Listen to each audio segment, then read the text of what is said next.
Hello, and I'm doing this next series of videos pretty much by popular demand. I want to give you guys a repertoire for the lazy people. If Homer Simpson was a chess player, he would love this series of videos. I'm going to show you an opening which you can play with the white pieces, which is dynamic, exciting, but very easy to learn. An opening where you don't have to know a lot of theory. It's really a lazy opening. So it's perfect for us players who don't want to read every latest article on our beloved opening. We can play this in a simple yet effective way. What is the opening? It is the London system. And in this opening, we have a setup. It's an opening from the white point of view. And I must point out, I've done a YouTube video on my channel about this, but I'm going to go into more depth here for the subscribers of chess.com and for everyone else. I'm just going to give you a little taster at the start here to what the London system is all about. Now, it really is a great opening from white. It's a simple yet effective plan. Now, to start with in this video, and it's going to be at least a 5-part video series this, I'm just going to introduce you to the setup from white and show you a quick game where it works very well. So I've really come up with a 5-stage rules, 5 rules that I want you to remember at home in order just to get this lazy opening. And then that's really all you need is a little basic starter to learn the London system. So what is rule 1? What is the London system? Well, rule 1 is with the London system, you all start with your queen's pawn. So I'm not going to play any black moves here, you can note. I'm just showing you white's starting setup. So our starting setup is to create this, should we say, that's our front man, that's our front runner. We all start with d4, and next of all, we bring our bishop out to f4. So this is rule 1. Start with a pawn in the center, and then your bishop out to f4, a nice active square. What do we do next? Well, the next thing we can do, and I should point out, the move order sometimes changes with this. You might have to sometimes change around the rules, but it's always the same basic idea. The next thing I want you to do is create a pyramid. So what I mean by that is place one pawn on c3 and one pawn on e3. And this creates what we could say is a bit of a pyramid structure here with our forerunner at the front of that pyramid. And what this does is it really gives us a very strong and solid setup in the middle of the board, which we can base an attack around. So rule 2, create this pyramid. What is rule 3? Well, we've got to bring our remaining pieces out. And our remaining pieces are our knights and our bishops. So where should these pieces go? Well, this knight normally comes to f3 first. And you can even play this before making your pyramid totally. It depends on the move order that black plays. And then our knight generally comes to d2. So he brings our knight out, well, we bring our knights out first. And then our bishop, where should our bishop go?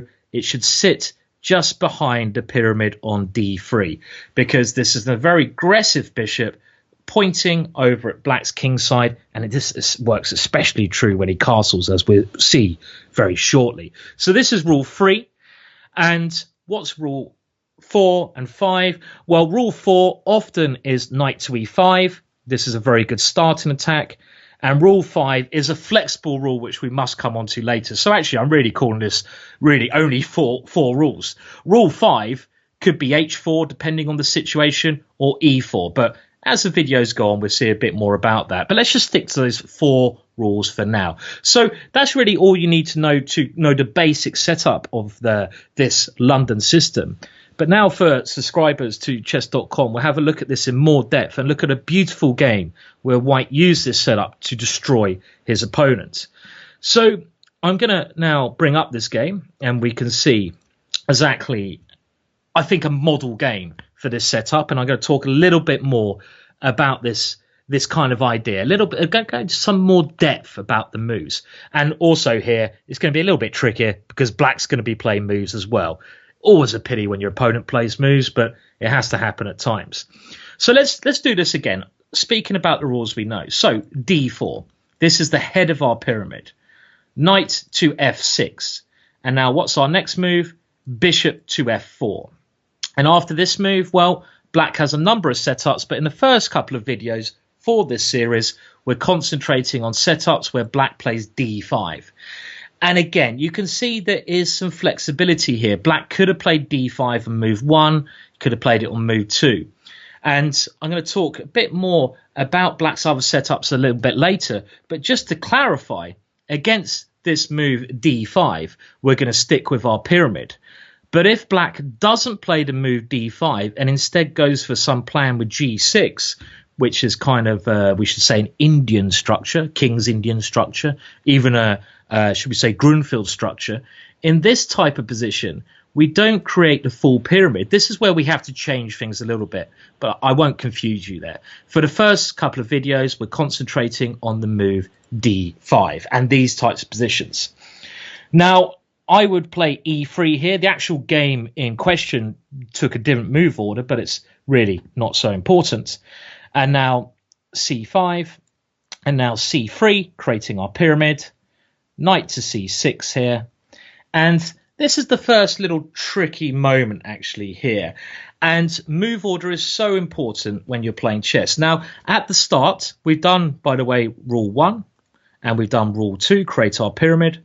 Rule 3 is develop our minor pieces. And as always in chess, things change depending what our opponent does.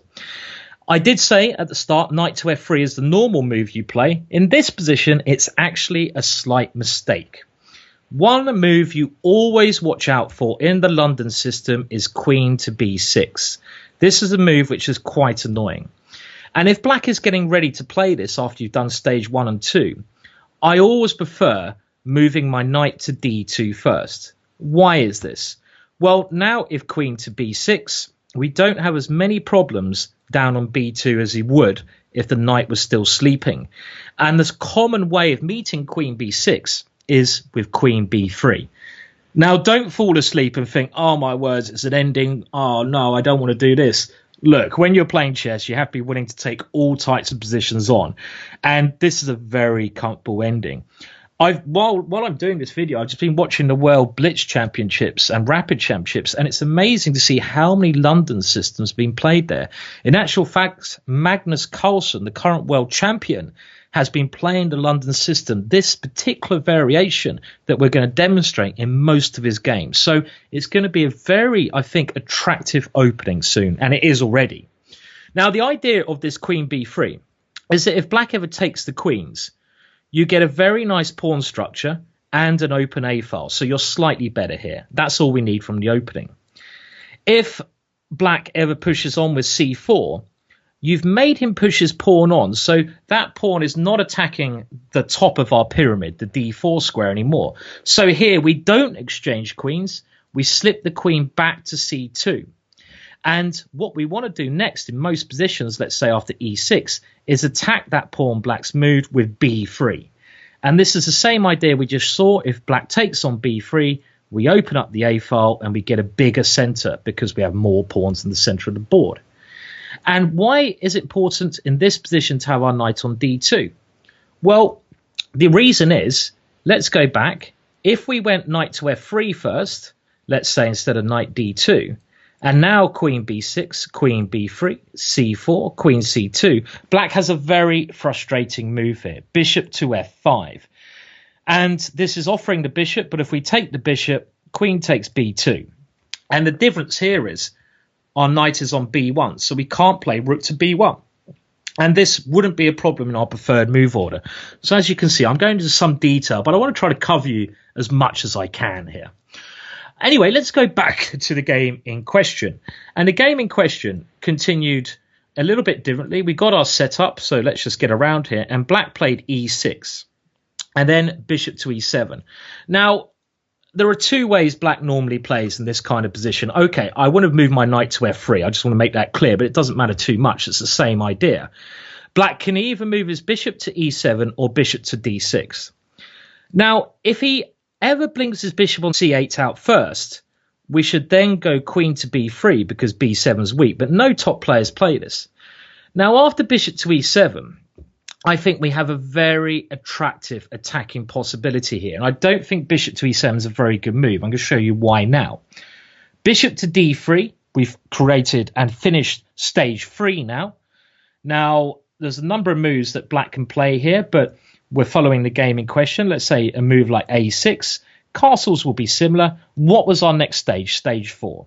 Well, when the bishop's on e7, stage 4 is always knight into e5.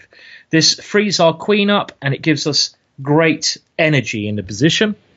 Now, when black castles here, this is the important stage. And this is where you have to be a bit flexible depending on black's setup. Well, black has his bishop on e7.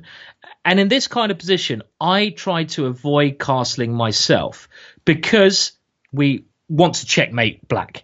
And there's a very big, massive trick here. My favorite move in this position is pawn to h4. Why? Well, I want to create a pawn storm on this area of the board, but mainly I want to support the g5 square.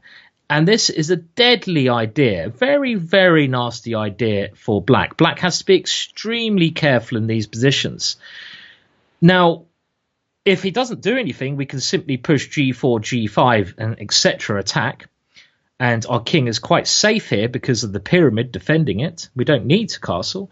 If black takes on e5, we're now going to see the venom behind the pawn on h4. We take with our pawn always. This is a key idea. Remember, always take with your pawn. This is another rule to remember. When black takes on e5, take with a pawn. And when the knight retreats, there's a devastating idea here. Can you potentially see a brilliant attacking situation here? The Greek gift. Bishop takes h7 check. And this is why the pawn is on h4. After king takes, queen to h5 check. And after king g8, we have a slow yet very effective idea. Knight to f3. And this knight, even though we're a whole piece down, who said the London system's boring? Not me. Is coming to g5 with a simple idea, queen to h7 checkmate. And this plan would not be possible unless there is a pawn on h4. It wouldn't be possible if we castled. This is why only against bishop e7, I like an early h4 as one of our further stages after we've done the initial one. And here, there's nothing really black can do. And the game in question between Gogolis and Rainer Wentz continued f6, trying to stop the knight coming in. But did it stop it? Oh, no. Knight to g5. It dives into the position anyway. The threat is checkmate, so we give up a second piece, and after black takes it, look at how strong Harry now becomes. Harry the h-pawn moves to the Gary file, but double power over here, and the simple threat is g6 and queen h8 checkmate. Black decided the only way to defend against this was to try to give up his bishop, so he played bishop takes g5, so we get one piece back. But after queen c7, f4, white still had this devastating attack on the open file. And the game ended, d4. Well, black has really no development. Look at these pieces sleeping in la-la land. So white got his last piece into the game, the rook on a1, by castling queenside. Pawn takes c3. We're not worried about that. It's only one foot soldier attacking us. That's not going to scare us. Queen h7 check, king f7. A lovely move here from white. Rook h6. Such a beautiful move. It reminds me of a game that Tao played, which you can see in the archive I've done. Queen g6 check is one idea. Pawn takes b2. And now king b1. Black actually resigned here, even though he's a piece up, because he felt helpless to what was going to happen. For example, let's say he tries c4, trying to go c3, c2. Well, the idea now is queen g6 check, only one square for the king, and now the last white piece comes to h1, and there's a threat of rook h8 checkmate. So very devastating stuff. So it's really a little introduction to the London system here. Let me just run through it one more time for you. So we're going to go d4. Now against d5, this is what we're doing our first 3 videos on. We're going to go bishop f4. We don't develop this knight quite yet. And now, well, there's a couple of move orders black can play. Black normally brings his knight out, but if he plays a move like c5, we can just create our pyramid here straight away because we want to support that square. So you've got to be wary of the move order. But when he brings the knight out, I would finish the pyramid first. This is my preferred order. And when the knight comes here, remember, if you're not careful here, there's a queen b6 move. But if we go knight d2 first, queen b6 is not as worrying because queen b3, c4, queen c2. The idea is to go b3, undermining that pawn structure. And if bishop f5, we can simply take it because our rook is not in danger anymore. And what black generally does, and what this video is dealing with, we'll come to other options later on, is e6. And now he's gone e6. As a general rule, as soon as he plays e6, we can bring our knight out to f3. Why? Because we don't have to worry about bishop f5 anymore. So another rule there, once e6 has played, knight to f3. And after this, we're concentrating here on bishop to e7, the most popular move at club level. Now we finish our development with bishop to d3. This is stage 3. And let's say black castles. What's the next stage with bishop to e7? Well, our knight flies into the center. And in this type of position, if black ever captures the knight, we always take with our pawn. And here we can't do the Greek gift quite yet because we haven't got our pawn on h4. So in this kind of position, I'd recommend h4. And now black has to be extremely careful. If he plays a move like c4, bishop takes h7 will lead to this attack we just saw. So that's my first introduction to the London system. I know it's quite a lot to take in, but hopefully this whole series will give you a very good overview and everything you need to know for the London system to be an effective yet deadly opening for you.